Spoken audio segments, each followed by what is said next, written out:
Tämän eilen illalla aikaansaanut häirikkö minua tullut tappamaan henkilö sai aikaiseksi. Kaatoi vitriinin, mikä oli järjestyksessä, hakkas mua raudalla, puri mun käteen. Tossa on jälki siitä.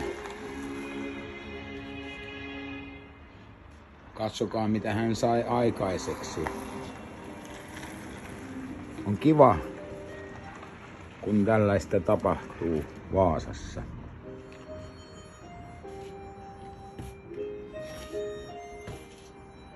Yritti puukottaa minua, hakkas rautakangella tai sorkkaraudalla.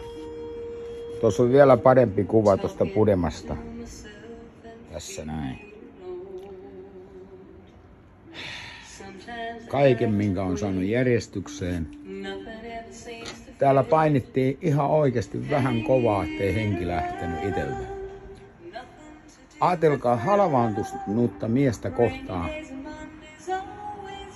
Mustalaasten pulovaanita, en tiedä mikä vittu se olikaan, mutta rikko vittu kaikki täällä saatana.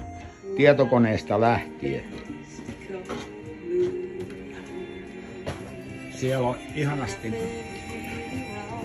kallis näyttö rikki. Kattokaa tätä, mitä hän sai aikaiseksi täällä.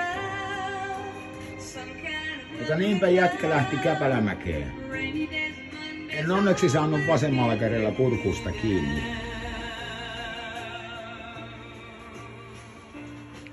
Tällaista täällä. Järjestetty pöytä rikottiin, hajotuttiin lautaset. Yritettiin lyödä mua vasaralla. Ja tällaista. Kiitos.